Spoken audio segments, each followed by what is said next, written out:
Next, we're going to have Seth Keshel coming up. And let me introduce Seth. You ready, Seth?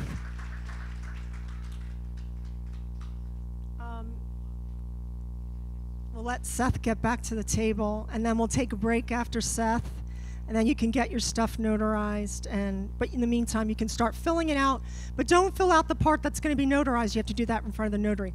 The notices are easy. You fill them out. The affidavits, it's the same documents. You just do the same for each. And then you're going to put them in the back there, and I'll mail them out. Okay, so next up is Seth Keshel. Now, I've gotten to know Seth a lot over the last few months. He is funny. He is smart.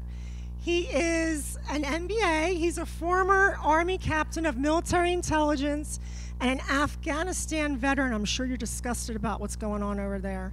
I know I've been following your Telegram feed. He's known for working with General Michael Flynn as an analyst and a key affiant in numerous 2020 election challenges. Seth is active in many conservative grassroots efforts in Texas, and he lives with his family near Fort Worth. I consider him a fellow friend in the fight for freedom.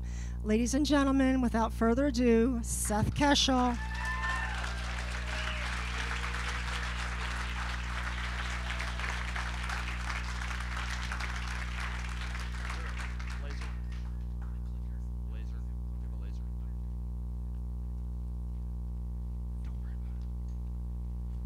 All right, hello everybody. I appreciate that welcome. And you know, I would like to encourage forgiveness even for administrations that we don't like. That's what we do as Americans. And I've decided that when I die, I would like members of the Biden administration to serve as pallbearers so they can let me down one more time.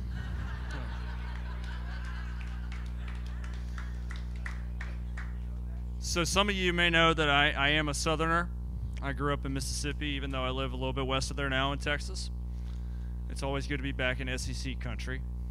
As Texas A&M doesn't really feel like SEC country just yet. But I'm an Ole Miss Rebel. And any South Carolina Gamecocks in here? Any Clemson Tigers in here?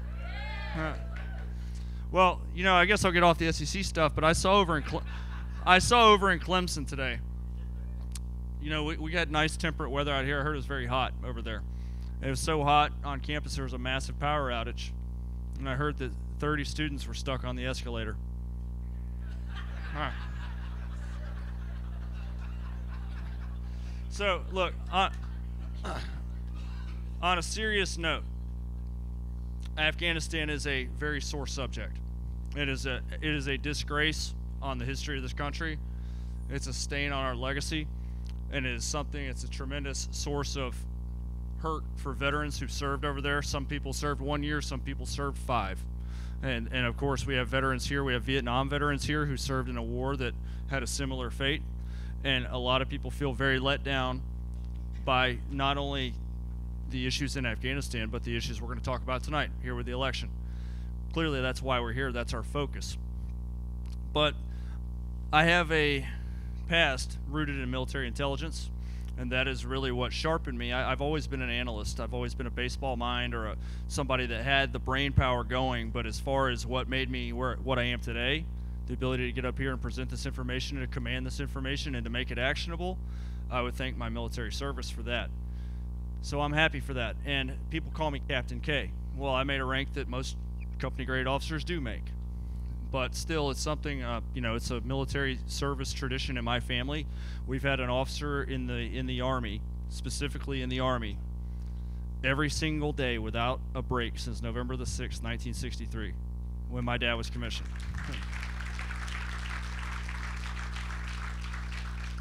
And I made the rank of captain on July 1st, 2011. And there was a friend of mine on Fort Hood who pinned the rank on me, and we had served the previous year together in Afghanistan, and we became friends. And he was a pilot. He was an Apache pilot. I was the intelligence officer and assistant intelligence officer of this aviation task force. My job was to make sure he didn't get shot down and also to provide him with fresh targets. And boy, did we wipe out some Taliban. But That friend has stuck in my life and been a brother to me, an encourager in faith, and somebody who served a very memorable career in the military. And Captain Major Ryan Sasser is over here to my right. Would you please stand up?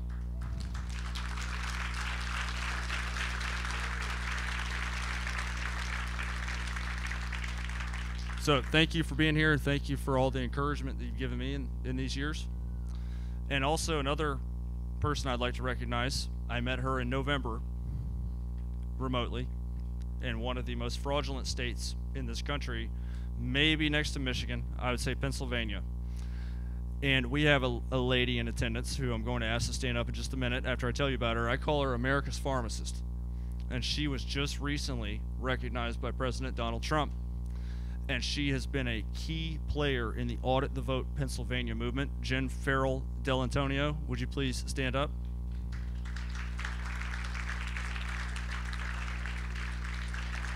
She's in the back. She's in the back.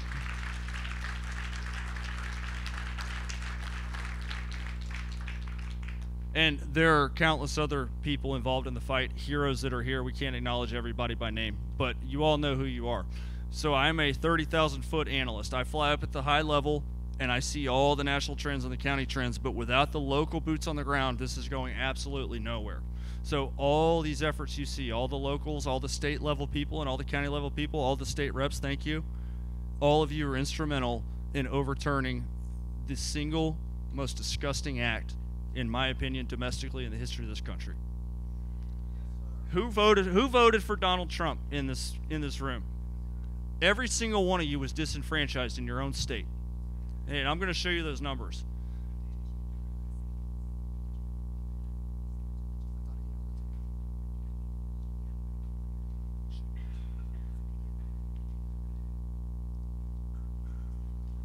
She had me scared for a minute. So look, one thing I forgot to tell you, I was a ranger in the Army.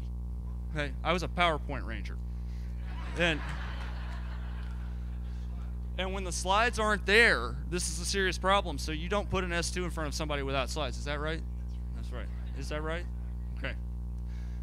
Now, before we get rolling, this is it. This is good. And this is the right one.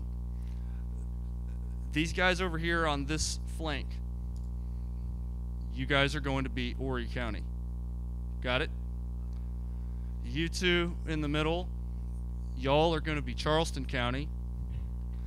And you guys are going to be Greenville County. Good? And once we get to the counties, I'll assign your task.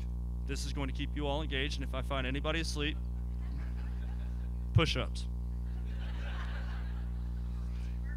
Without further ado, we are going to talk about behind the election integrity curtain. Dr. Frank, where is Dr. Frank? So Dr. Frank is the math whiz. So please don't call me the math whiz. Dr. Frank is the math whiz. I am somebody who understands math, but more importantly, I understand trends. Trends is what you really care about. People don't know how to say that politically, but I bet your campaign understands trends. The trend is this is the numerical expression of where the hell are all the Biden signs. Okay, that's what I'm going to show you today.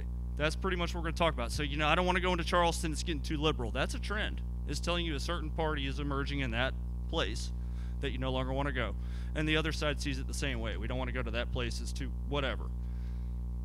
So I'm not a math nerd. I'm a guy that understands it. I'm just a normal dad. I've got 3 kids, 113, 73, and 56 months. So, and with that said, why don't we jump on in? Some of you may have seen this, but a few weeks ago, General Flynn and I came out with an article in the Western Journal. Anybody read it? 10 irrefutable points of the 2020 election. It's an important thing. So we already went over this, thanks to Laura. Everybody here believes the Electoral College was compromised and the national election was rigged, correct? And if you don't, then I welcome you here. I appreciate this because this is definitely something that plays with that 20% of the population who smells something wrong, but they can't really place it. That's why I present the information the way I do.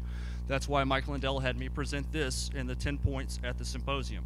So if you are a skeptic about claims of a rigged election, thank you for being here. Thank you for being open with somebody you may disagree with. But we talked about the 10 points in this article. And these are the points where when you give them to somebody, It's fine. You want to refute the bellwether counties? Well, how about the primary share of the vote? How do you refute this? And at absolute minimum, this should be a full justification where necessary, county level, to conduct the necessary audits or canvassing. And we're going to talk about the top 5. So when the media comes after me, which they have a hard time doing because they expose these numbers to the public, and the public is usually like, what's going on with these numbers? I throw them the irrefutable points, and they never want to talk about those because they're cowards, yellow bellies. These are the top 5. These are ones I like to share in case you are not familiar with any of these points, and you also need to learn these points. So it's not enough to simply say Biden didn't have any rallies. There weren't any big rallies, there were no boat parades, and there's no signs. That is not going to play with the 20% of this population that you are going to see in the coming months that you will need on your side. We all agree. That's great. We need to arm ourselves with information. You need to understand there's 30% of this population. You're not coming to save my life, are you? Okay. There's 30% of the population that will never acknowledge the problems with the last election. Never. There's 20% of the population that can be persuaded if you know what you're talking about. Slide, please. Has anyone heard me talk about bellwether counties? In fact, some of you guys are getting your double Seth briefing. Some of y'all were in Beaufort County last night. All right. The bellwether counties. Bellwether counties do expire sometimes. So a county, maybe a suburban county in South Carolina that used to be predictive at the state level, it could change if you have a lot of people from the Northeast move in, or you have economic conditions changed to where they no longer are reflective of a national trend. Sometimes a bellwether county can die off. You have a bellwether county in Virginia, don't you? Westmoreland County? No, there's one on the national one too. It's on the next slide. But that one, of course, died off with the bellwether county problem nationally. Slide, please. This slide is always in my slide deck because Mrs. K says it needs to be in there. She made the slide, but it's going to tell you why the term bellwether is what it is. In England, the origins of the word bellwether, shepherds would tie a bell around the neck of a ram leading a flock of sheep, and wherever that flock went behind the ram, you'd hear the jingle, so the shepherd would know the direction of the flock. So in the political terminology, a bellwether is a leading indicator of a final election outcome. The best example nationally I can give you is Vigo County, Indiana. Indiana is one of the first states to close its polls, and because it's typically a blowout, it reports its results. But Vigo County has a very tight working class correlation, and whichever candidate since 1956, regardless of party, carried Vigo County was the one that won the presidential election. So it's an early indicator of the final election outcome. Most people don't know that. The working classes have carried the presidential elections in this county in this country for a long time. Slide. Here's how these came out in 2020. Donald Trump carried 18 of the 19 bellwether counties that have been perfect since 1980 in predicting the winner of the election. Now, some of the bellwether counties die off every year. This is a fact, but these 19 have been perfect in lining up with the winner of the election since 1980. Trump carried all 19 of them in 2016. Obama got them all twice. Bush got them all twice, all the way back to Reagan in 1980. The one that Trump did not win, number 19, Clallam County, Washington, I gave a briefing in Washington a couple weeks ago. 100 degrees inside a church with no air conditioning. The people were highly upset about that. I thought it was going to be a rotten fruit thrown up the stage kind of moment. Clallam County definitely did not go to Biden at all. But Trump carried the other 18, and you can see most of them are aligned in the Northeast or in the upper Midwest and the working class states. You have 4 in Wisconsin, several throughout the Midwest, Michigan, Indiana, Ohio, and up in the far Northeast. So this is one thing that people are like, well, you know, bellwethers aren't predictive. Okay, fine, we'll keep going. Slide. You can also turn bellwethers into states. Does anyone know why the founders envisioned an electoral college system? You're not allowed to answer. It was to encourage coalition building. If you didn't have coalition building, you would have what the Democrats want, which is we're going to campaign in New York, Florida, Texas, and California. South Carolina can pound sand. Right, so this basically deprives you of your representation. A system like that would. Bellwether states. Yell out a couple very well-known bellwether states. Florida and Ohio are the 2 most well-known. These can change as well. George W. Bush was the first Republican ever to win the White House without carrying Illinois and Vermont. Now we don't think of either of those states in the Republican column, so states can change. But when you look at these bellwether states in terms of a broad coalition, it makes it even more unlikely for Trump to have not won the 2020 election. Slide. These 4 states, Ohio, Iowa, North Carolina, and Florida, since 1896, all 4 have gone to the same candidate 13 times. And every time that candidate has either been elected or re-elected, except for 2020. Why does this matter? Because in these 4 states, you have a very broad segment of the electorate represented. You have urban, suburban, rural, white collar, blue collar, industrial, financial, every ethnic background. Trump carried all 4 of these. Florida, particularly with the ethnic backgrounds.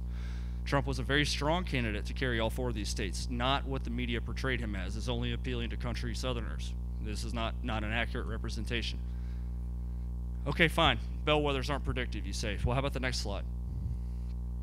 Primaries. Who voted in the primary last year? What was going on in March and April of 2020 that kept everybody inside? So there was a brand new virus, and also, was Donald Trump ever in jeopardy of not winning the Republican primary? So people went out of their house just for the sake of casting a primary vote for Trump, just as a middle finger to the political system. Fact. Okay, so they went out in record numbers and voted for Trump in the primaries with no legitimate contender for the nomination. Bill Weld was not legitimate contender for the nomination. This is your answer. There are 2 things the media says to justify Biden's vote totals, which we're going to talk about 3 specific counties in this state. They are COVID being one, which, seriously, COVID being an excuse for this, and then, of course, high turnout. They say high turnout. This is your biggest indicator of turnout that there is. You heard the term, the enthusiasm gap. That's what the primary vote is alluding to. So people like Richard Barris, if you trust polls at all, you need to look at a guy named Richard Barris, the People's Pundit. He's very fair, and he's also very conservative in his estimates, which is where I learned to be conservative in mine. I want to come across as credible. I'm not going to run around here and say that Trump carried California just because, if my numbers don't suggest it. Slide, please. They've been around since 1912. I don't think any of you were alive in 1912, right? Okay. If y'all are sleeping, it's going to be push-up time. These are the 4 presidents, sitting presidents, who made it through a primary and did not win the following election. I would say weren't re-elected, but Ford was never elected, so that kind of spoils that line. But these 4 presidents made it through a primary but lost the ensuing election. And you can see the percentage wheel below each photo, the share of the primary vote. Hoover, of course, was the president during the start of the Great Depression. Ford, president after Watergate, which looks like a picnic compared to the scandals of today, if you ask me. Does anybody remember who Ford defeated in the '76 primary? Ronald Reagan. And then there was Carter at 51%, the highest primary share to ever lose the following election since primaries began was Bush 41. He had almost 73% of the primary vote. Why do you think a high share of primary vote is important for winning the next election? Your base has to be with you. So if we're 76 and we're Gerald Ford and I win, I beat Reagan, but I get 53%. That is telling you that the base isn't really with you. We wanted this actor from California. And then when the election rolls around and you're not fully there with the base and 3% of them don't show up, these elections are decided by razor-thin margins. President Obama was only elected by about 600,000 votes in 5 states in 2012. So, of course, Trump was elected by 78,000, probably more than that, we've come to realize, but certified total 78,000 in Pennsylvania, Michigan, and Wisconsin. Narrow margins. Slide, please. And here for Republicans, this is what Republican general elections landslides look like.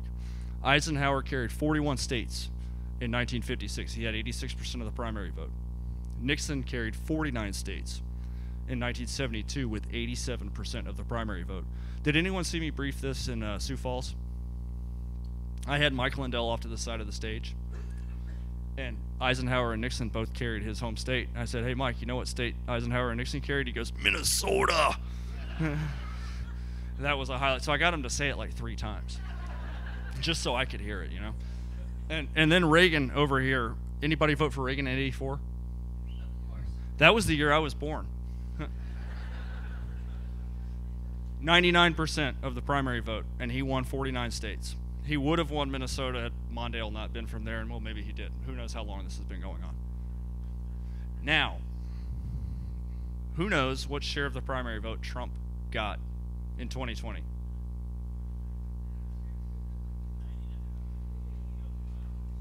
So is that a weak incumbent or what? This is your COVID incumbent with a 94% share of the primary vote. Not popular with the Republican base. And by the way, speaking of the Republican base, are there any suburban women in here? You guys hate Trump, don't you? All that security and border stuff and an end to human trafficking and decent economy for your family to have a good living with, you hate it. It's despicable. Tweets are so mean.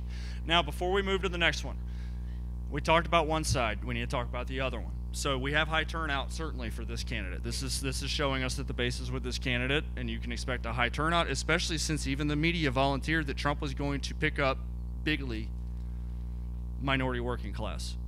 So that was all of the Hispanic working class. You can look in states like Texas with the popular vote totals, Arizona. You can look in Florida. But you can even look in the upper Midwest. There's not a big Latino population in the Rust Belt, but Trump was picking up 30+% of black men in the Rust Belt. That is a big deal, really big deal. So if these are people that always vote Democrat, and they're coming off of this column, and the suburban numbers suggest that Trump's carrying suburban women and the typical Republicans, well, who's backfilling the other column? I think we might know. Dr. Frank might tell us in a little bit. Joe Biden, where was he in the primaries? He was at the bottom of the pile in Iowa. His candidacy was almost dead on arrival in Iowa. And then in New Hampshire, it was the same story. He was near the bottom of the stack. And then in Nevada, Nevada's extra important for them because it's a gauge on how well the candidate will do with the minority working class. In that case, it's the Latino working class. They need that to be able to hold down New Mexico, to hold down Nevada, hold Colorado, compete in Arizona, potentially compete in Texas, and to blow out states like California. They need it, and Biden was absolutely at the bottom of the pack in Nevada. And then Jim Clyburn said, we're going to endorse you. And here comes the win in South Carolina, and then Super Tuesday, everyone else was forced to drop out, so you had this. Did his running mate even make it to the Iowa caucus? Okay, so there's your turnout. Where's the turnout? How is this possible based on any norm that we have for 108 years of data? Slide. Vote gain for the incumbent since 1892, 128 years. So people say, well, you know, we had a county judge from Tarrant County, Texas, trying to pop back at this data. He's like, oh, you know, I heard some of the ballots counted in one of the precincts, and I heard people call out a Republican ballot, and it had Biden at the top. Well, I've got 128 years worth of data. You've got an anecdotal story about this. How many people have heard these anecdotal stories? I know Republicans that didn't like Trump. Well, I know about 10 million Democrats that didn't vote for Biden. Since 1892, no incumbent president has gained votes and lost election. Slide. Here we have the beginning of this graphic, McKinley in 1900. So what this chart is telling you is votes gained from the previous election. So this is McKinley's vote gain, which is almost nothing, from 1896. You can see there have been 3 sitting presidents in this time frame. Their campaigns lost votes, but they still won. So FDR in 40 and 44 won both of those elections with fewer votes than the previous election. And Obama 2012, who was one of the weakest incumbents of all time.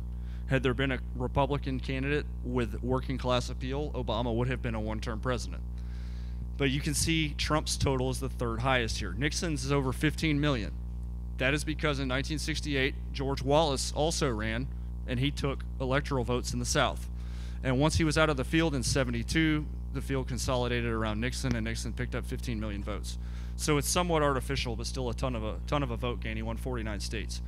Bush in 2004, You'll see it in my coming slides. I don't talk much about the 2000 election for analytical purposes. It was a historically low turnout election. And in 2004, you had higher turnout, and that put us at the level that we were at in 04, 08, 12, and 16. And then because somehow two candidates received very high turnout in 2020, we're now at a new level. But 2000 brought higher turnout for both. And then Trump 2020, over 11 million votes gained. Slide. Finally, before we get into South Carolina, has anyone heard the phrase, a rising tide lifts all boats?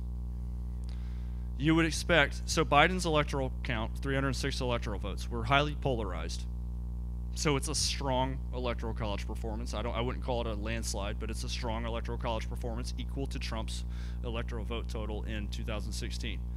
I would expect with a solid victory like that, you would see the president-elect's party also benefit from the coattails. Slide. Here are three recent landslide examples. Reagan's 2 elections.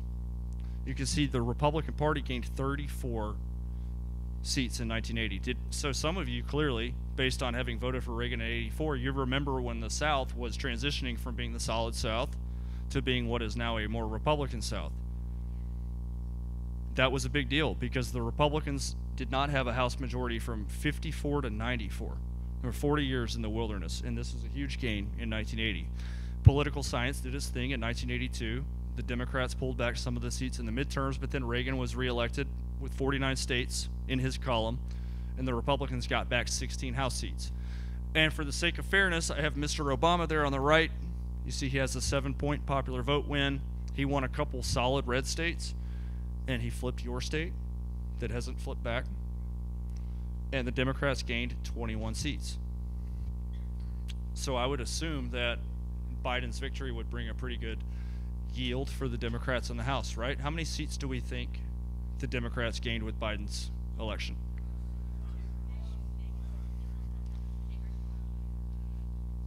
Minus 13. Does that look normal to anybody? So here's 5 points. We have 5 other ones. You can look them up in the article, or you can watch the symposium where I talk about all 10. These are 5 points you should know when you run into your family member that says, well, there's no evidence. There's no evidence.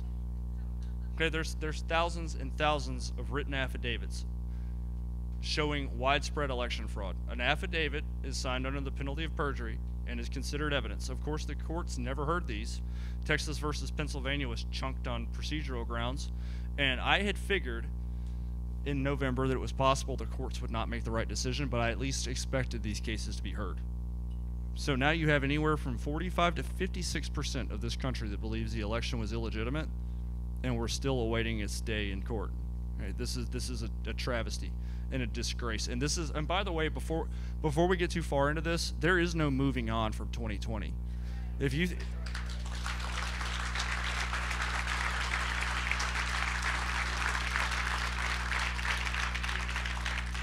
So if you think that we're going to suddenly paint the house red in 2022 and everything's going to be great, then you're crazy, because we've been through this before. When I first started to even learn about politics, when I became like Skynet and I became self-aware about politics and started to learn in 2010, I remember sitting in Afghanistan and I saw the Republicans took a big landslide in the U.S. House, and they almost took the Senate over. And I saw that, and then nothing in my life changed. They had a Tea Party brand, and a few of them were legitimate, and the rest of them infiltrated in. So what's going to happen, knowing the traction of Trump had a chance to create a new party. I'm not saying he should have or not, but he was the only person with the charisma to do that, and he did not. So now you will have snakes weaving their way back into the Republican Party, seeking to capitalize on this America First message. We already have Nancy Mace, not even in office for 8 months. And you already want to be rid of her. You have a woman named Salazar in Florida, same story. We have a number of senators that we picked up in 2018. You want them out already. So this is getting to be the true pandemic, in my opinion. Is the enemy inside the wire? We know about the Democrats. Who has it out for Democrats? I do. Okay, I definitely do. But they're very honest with you. They tell you exactly what they think about personal liberties, freedoms, and the American way of life. They don't care about it. At least they're honest. Okay, the biggest enemy we have is the enemy inside the wire, which is the Rhino Republican Party.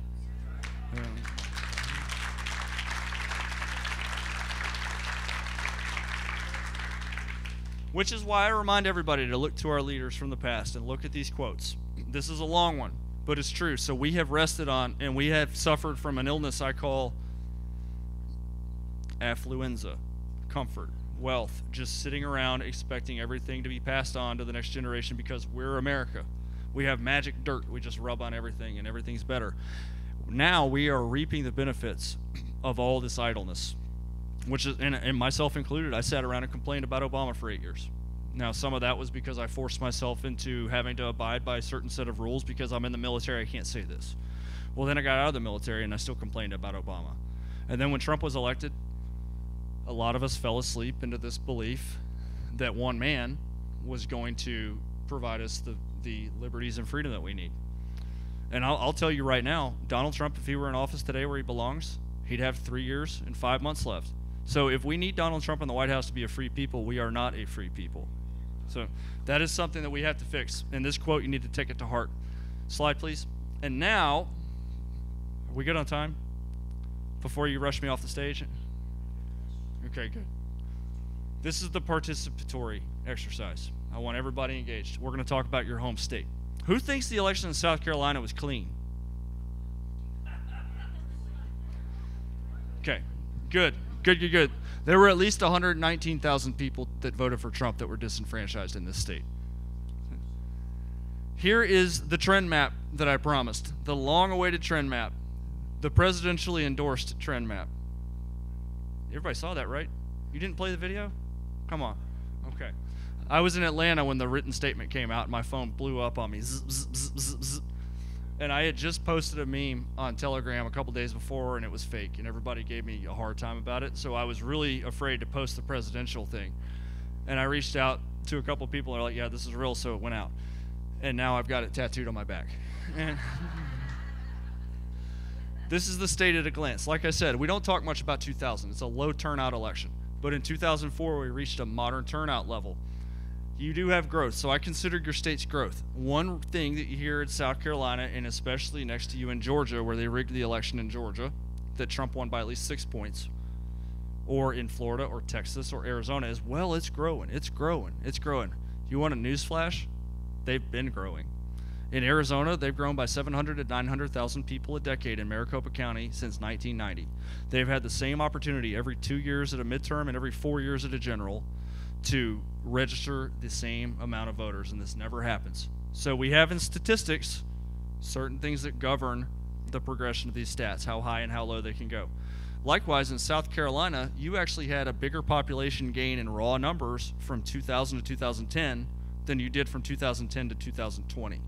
So when you hear this nonsense about the swelling of Biden votes in your state, then why didn't this happen previously? It's because trends are what impact your politics. Population gain alone does not equal more votes for a party. Look at Fairfax County. Trump has fewer votes in Fairfax County than Bush had in 2004. That's because the trend in Fairfax County is away from Republicans and towards Democrats, and it keeps their numbers from climbing, even though the county grows.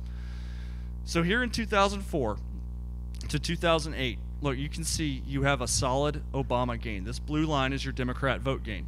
This is exactly 200,000 votes. Obama gained 200,000 votes over John Kerry in South Carolina, which is the Democrat record in this state until a certain year. But Obama is up 200,000. He had every favorable thing going for him. He appealed to the demographics of this area, so the minority vote here in South Carolina. He also had the political winds at his back. 8 years of a Republican administration that went out on its hands and knees and had a 25% approval rating. And that was Obama's gain. And McCain, just because of population growth here, also grew pretty well.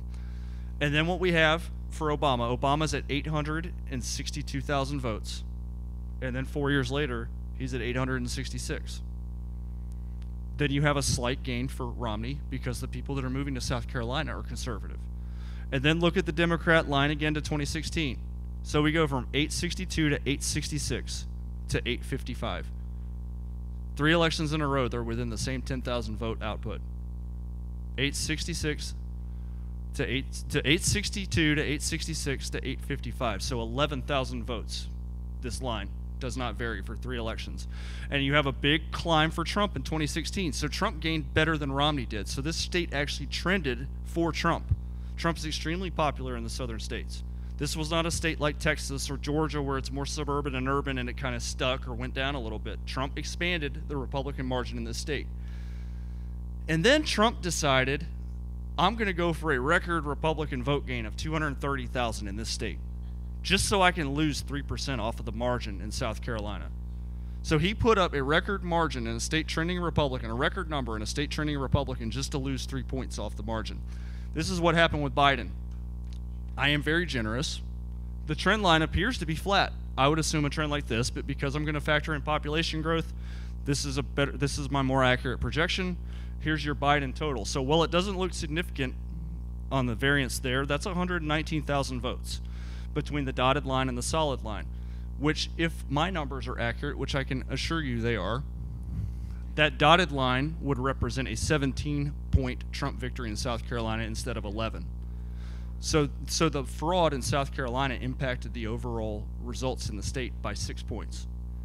So what did that do down ballot? Because a couple people asked me about the sheriff here in Charleston County, which I haven't, admittedly, that hasn't been my focus. There have been some down ballot races that are, but if we have an extra 119,000 Biden votes in the state, and we'll talk about Charleston, then you can assume that these straight ticket Democrat votes are impacting your down ballot races. So there were a lot of disenfranchised people now dealing with the problems of, so yeah, you got your red presidential state, but now you have a Democrat sheriff here.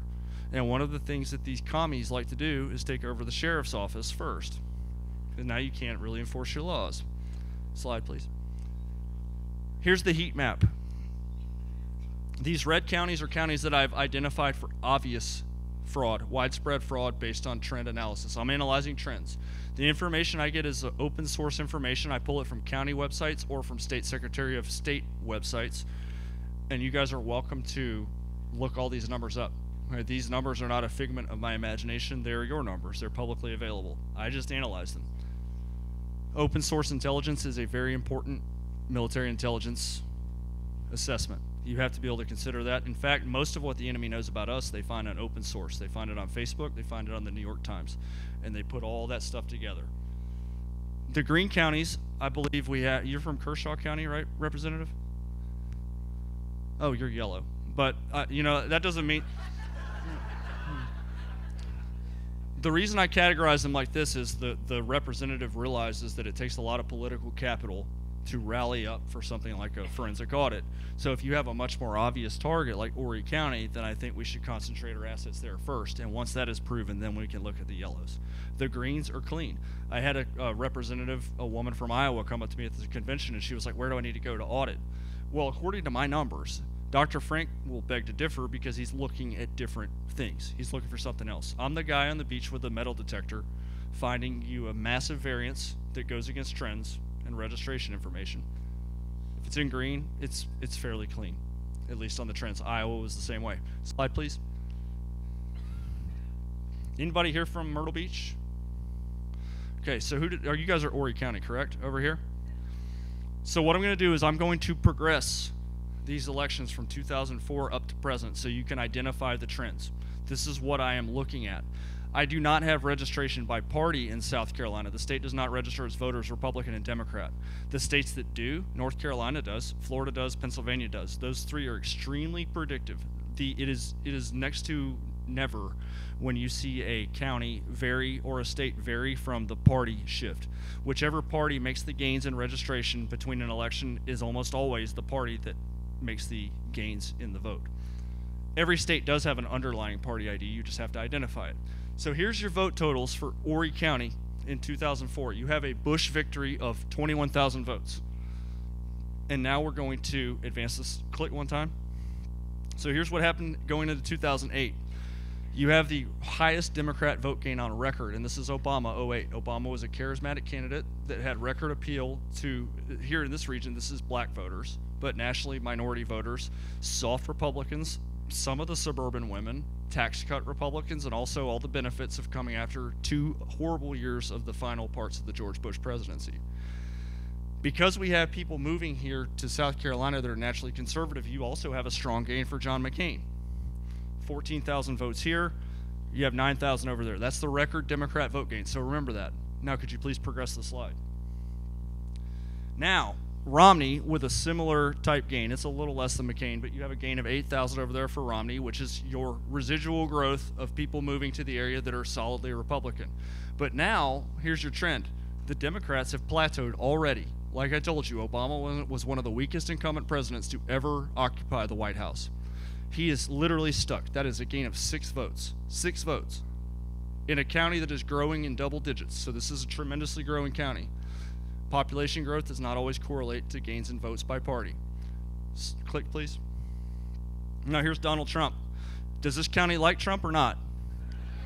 So this is a 17,000 vote gain. This county resembles these coastal Florida counties that are growing in numbers from people from the Midwest and from liberal states that are in droves registering as Republicans, because we can see it in the party registration data.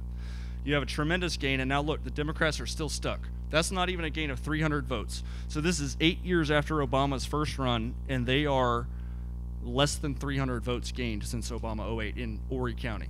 So that tells me that this county is massively ramping up, trending Republican, and it never snagged one time on the shift to conservative populism on Trump. Some counties did. Now I'm going to give you half of the answer to your pop quiz, so pay attention. So Trump is really unpopular, right? Suburban women hate him. One click, please. So there is a gain of almost 30,000 votes in one cycle. So he had gained 17,000 in the previous one, and that was the Republican record. So that's 30,000 right there. Everybody that's moving to this county is Republican. There's not a whole lot of white working class shift going on here. That's a Rust Belt thing. So this is new people or people that might have sat him out in 2016, reconsolidating the base. So now this is your mission, and it will be on the other 2 counties. You guys, Captain Sass, Major Sasser, you're in charge, and I'm going to interview you. Okay, so I need you to huddle up, everybody, in this aisle. You have 60 seconds. I want you guys to figure out, look at the trend. You have 38, 38, 39. I want you all to figure out how many votes, according to this trend analysis, you think Biden has in that column. And nobody look at the certified total. That is not allowed.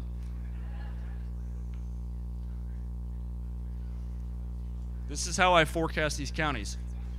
I was able to call Florida for 300,000 votes to Trump plus by using these methods, and I also called all 50 states accurate in 2016 with these same methods. Very valid.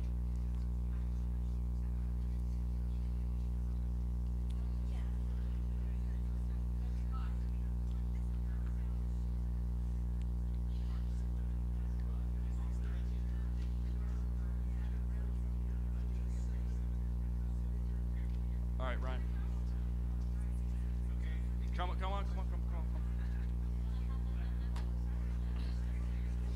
All right, we are in the presence of greatness here. Major Sasser is going to do an interview. Where are you from, Ryan? I'm from California originally, but now Where do you live now? I live near Charlotte, Fort Mill, South Carolina.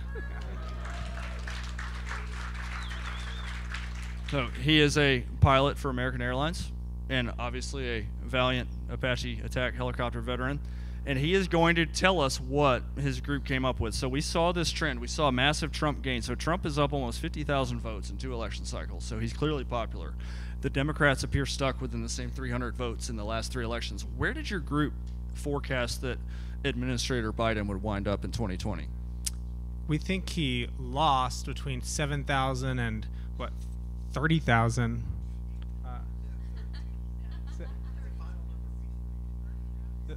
The final number would be 32,000. Okay, so this group believes that Administrator Biden's number is 32,000. So I'm a lenient estimator, so I might give him some of that high turnout stuff, but they say 32,000.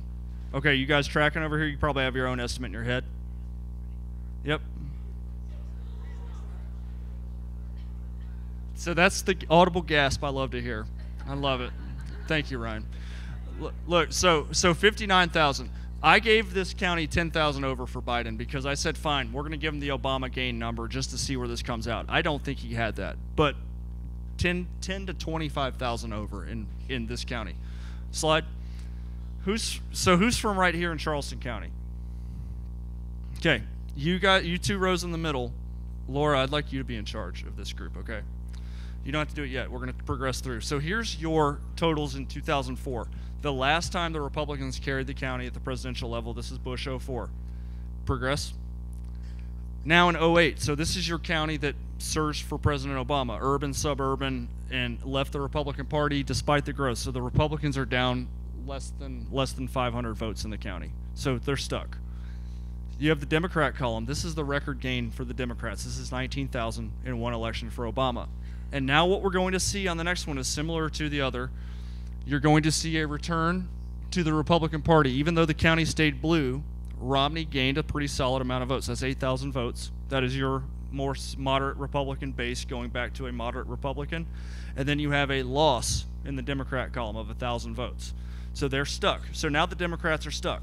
See that. One election cycle, Obama peaked, and that was it, even with the growth. Here's Trump. So Trump is down. So you have the same dynamic from 04 to 08. You see the suburban base not really latching onto Trump, and you have a slight decrease in the vote.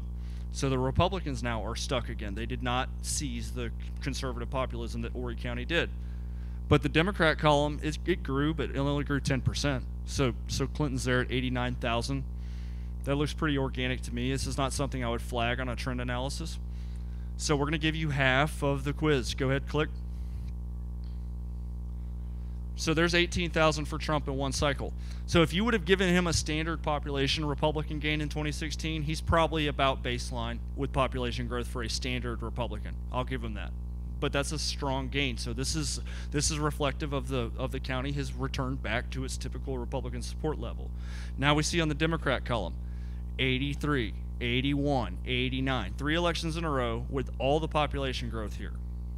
So Laura, would you please lead these fine folks for about 30 seconds and come up with an estimate on where we expect that Biden number to be?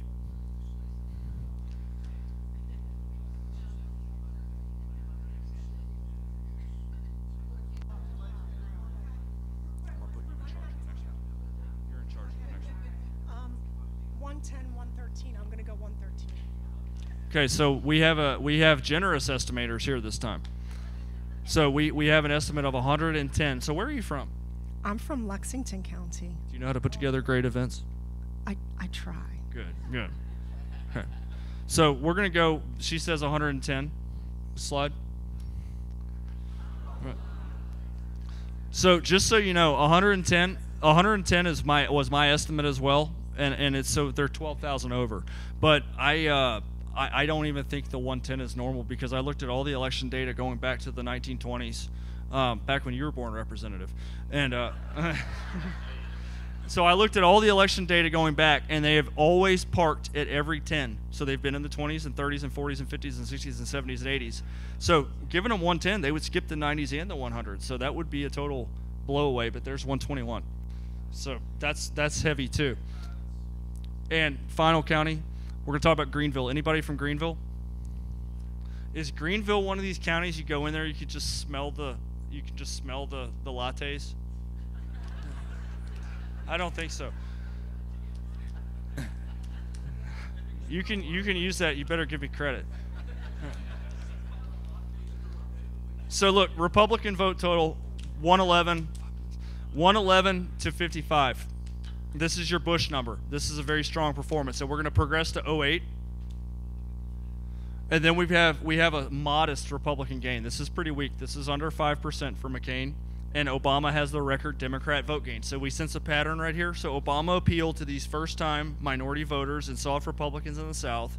And here's your 15,000 vote gain. Now, what do we think is going to happen in 12? Republicans are going to go back up. Obama's going to be stuck. So there you go. There's a very modest Republican gain. So even this county's kind of predictable on Republicans too. It's not really that big. This is probably a population gain for Republicans, and then of course you have the Obama number is down. Progress. So Trump has the exact same vote type as McCain to Romney, Romney to Trump, Bush to McCain. So you see the same kind of gain for Republicans, and now you see the Democrats are only 4,000 votes higher than they were 8 years before. So you have 8 years have passed, 3 elections, and they're within the same tunnel of votes. So 74,000. And here's half the answer to your quiz. There's Trump. 22,000 plus votes gained in the county. So this is leaps and bounds higher than any Republican gains since Bush. This is a total reconsolidation of all of your third-party parked vote in 2016, of which there was a lot, and then all new Republicans moving in. So now we have a trend developing again for the Democrats. They're right around 70,000 votes, 3 elections in a row. So we have 30 seconds are going to go by, and we're going to do the final interview. And I promise I will be off your stage.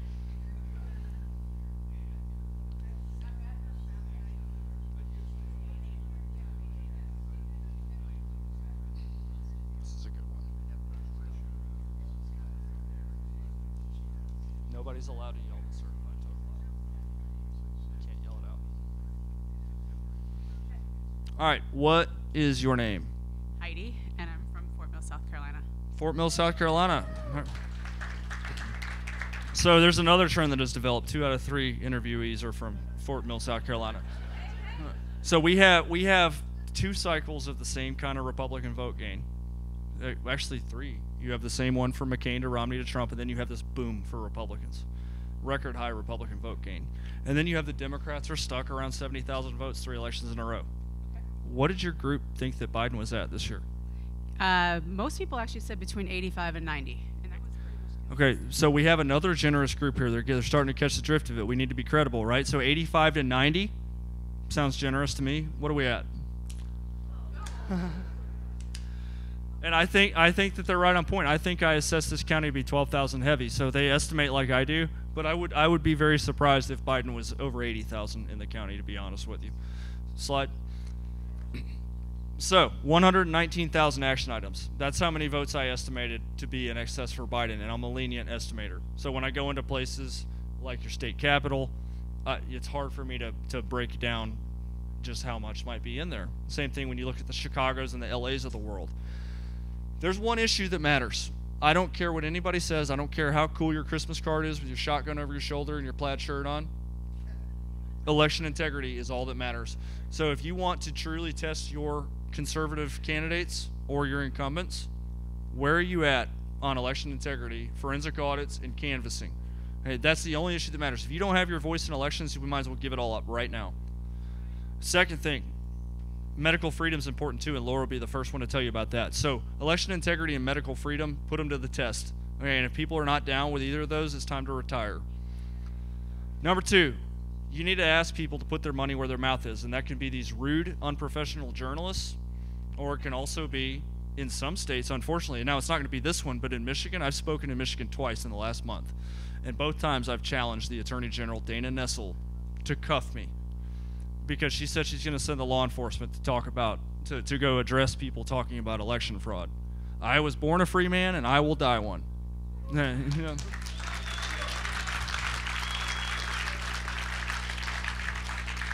It's our country, these are our ballots, this is our vote, this is our process, and it's up to us to fix that. And finally, we need to stop talking every time we find ourselves out of power on the outside looking in, even when it's illegitimate. And by the way, I think the U.S. Senate is 4 to 5 Republicans short, thanks to the election fraud, and definitely the House majority.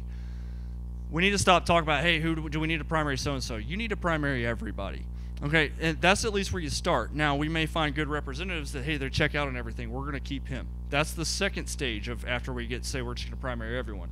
And I think everybody should have to reapply for their job. Okay, so we need to stop all this comfort stuff. Okay, we have been lulled to sleep by this false sense of security. Well, we have a Republican state. It's really bad at the state level. You want to see people that are suffering? Look at Mississippi. They don't do anything right over there, and it's a Republican-dominated state. So we need to stop resting on the laurels of party identity, okay, and start truly engaging in the issues. And every single one of you does something better than the person to your right and left, and they do something better than you.